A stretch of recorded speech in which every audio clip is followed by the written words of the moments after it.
Why are Christians? Why a Christian guy? Like Christian sister, like Christian brother. Show it. Be an example of the believer. Be an example of the believer. Not just to your fellow believer, but also to the unbelievers. We must change the narrative. People look at Christians today and just think that all these people thieves.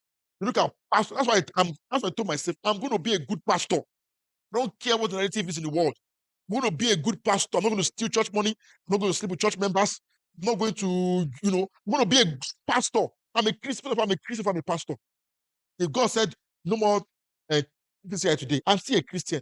So I'm a Christian first, I'm a pastor. So my effort that I'm going to be a good Christian, and it will show in my pastoring. It will show my pastoring. It will show my pastoring. I made mistakes, yes, but I'm going to keep growing. I'm going to keep getting better. You must change the narrative in society. You must change the narrative. People begin to respect Christians, honor Christians, see us as people of integrity and honesty, people of character. People of character, people who make things happen. People make things happen. They're looking for a solution in your place of work. You are not part of the solution. You don't give ideas, nothing. You don't attack Christianity. Even Daniel, that was not, born again as we are, having the Spirit of God in him. People said they could still see the Spirit of God. Said he has the Spirit of God. Bringing astounding ideas. No idea. You go to work, they are debating, they are saying, what can we do? They are just there. When they are looking for what to sack is you. When they're looking for people to promote, guess what? It's not you. When manager is looking for who to get close to, it's not you. Because you don't add anything to his life. Must be Christians indeed. Be a Christian indeed. So this is not about bread and butter. This is about money. The problem we have is that we have lowered, Christianity to money. We have reduced Christianity to food. We have reduced Christianity to having children. We have reduced Christianity to getting married. No, that Jesus said, in this age, people get married. But in the age to come, nothing like marriage. So you live in this age with the mindset of the age to come. With the mindset of the age to come. You live in this age with the mindset of the age to come. Not of the age to come. If not, you'll be misled and carried away. Carried away.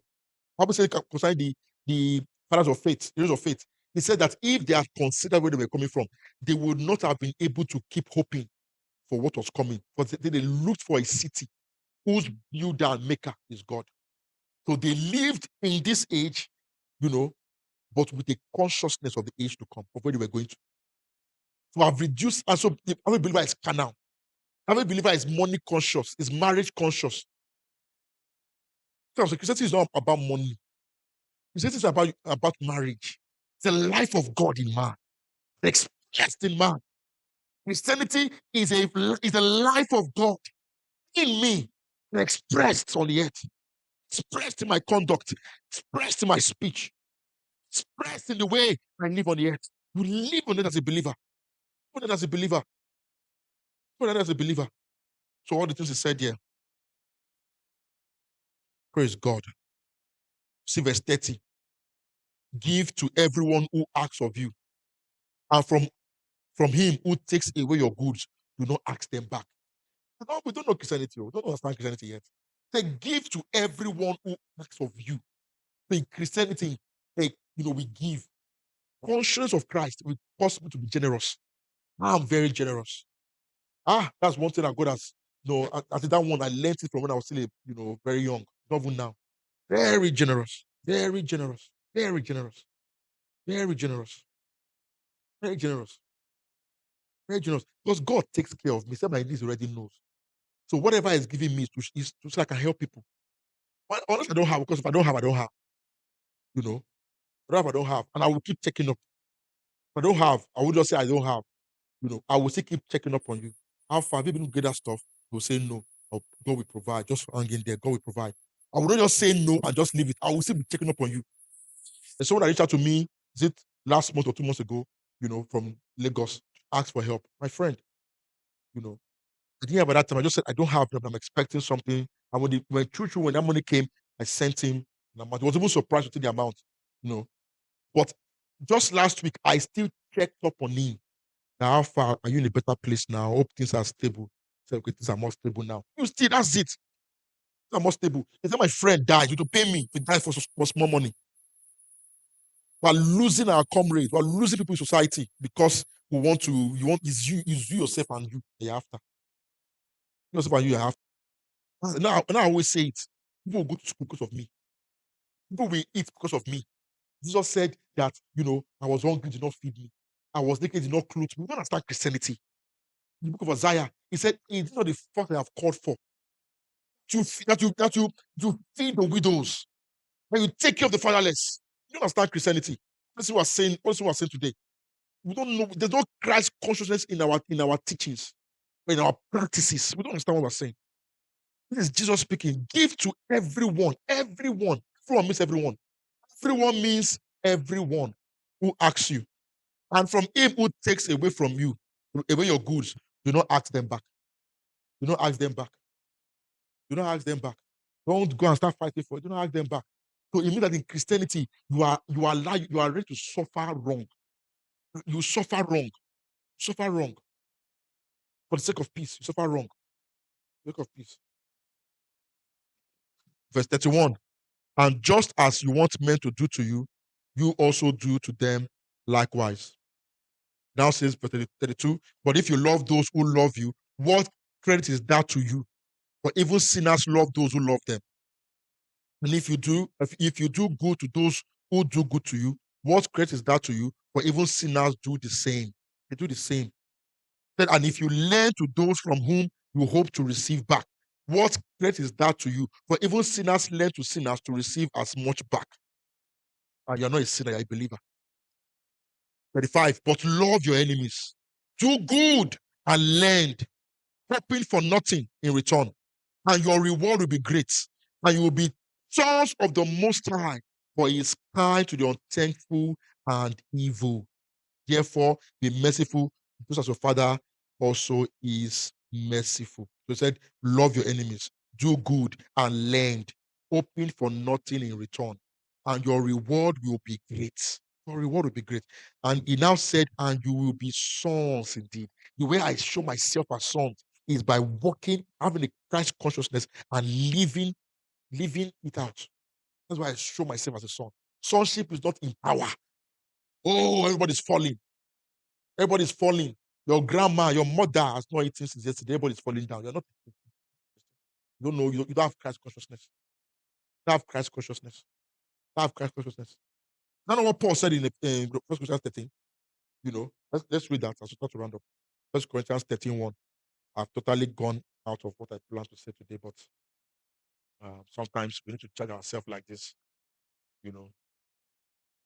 and change the narrative. You determine that if they are pointing to Christians who are misbehaving, it will not be me. If they are saying Christians are doing anyhow, I will not be part of it. I will not be a reason for it. I will not be a reason for it. I will be a Christian indeed at home.